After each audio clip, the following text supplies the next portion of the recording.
পুরো নাম বলেন, ইমন নাম তো ডাক নাম মনে হয়। পুরো নাম আছে না? জি, রুহুল আমিন। বাপের নাম গ্রাম। জি, কোন গ্রাম, বাড়ি কোথায়? প্রফেসর পাড়ায়। ওয়ার্ড নম্বর কত বলুন? বাবার নাম কি? কি করছে বলেন তো দেখি। ও আমরা একজনের মাধ্যমে, সেলিম ভাই ওনার মাধ্যমে বের হয়েছি হুম। জনপতিতে ওখানে যাওয়ার জন্য রিক্সা খরচ আমাদের ইয়াতে যাবে, ভোট দিবে, এই জন্য বের হয়েছি। 50 টাকা করে দিচ্ছে। মানে ও কাদের দিছে? এই যে আদিবাসী পাড়ার। আদিবাসীদের। জি কি বাবদ? রিক্সা ভাড়া বাবদ? রিক্সা ভাড়া বাবদ জি বলতেছে। জি জি 50 টাকা করে দিচ্ছিলেন। জি। আপনার পকেটে কি পকেটে টাকা আছে?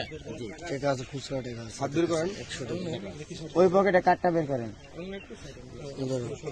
তুমি একটু সাইড হওয়ার না, ভিডিওটা নেই। টাকা দেখি, টাকা গণন তো দেখি।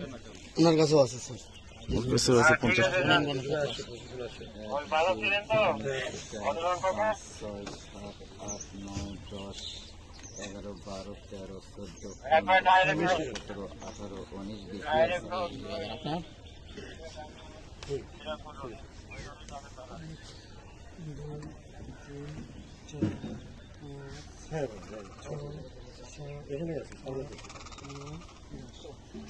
পাঁচশো।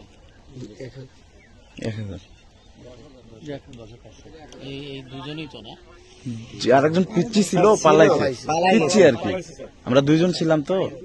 ঠিক আছে, তাহলে এখন এই করেন, এই গাড়িতে নেন এই দুজনে। না না, দুর্গা না, না না, দুর্গা না, একটা পিচ্ছি ছেলে। অযথা নাম বলিও না, তোমরা ছিলাম, আমি ছিলাম।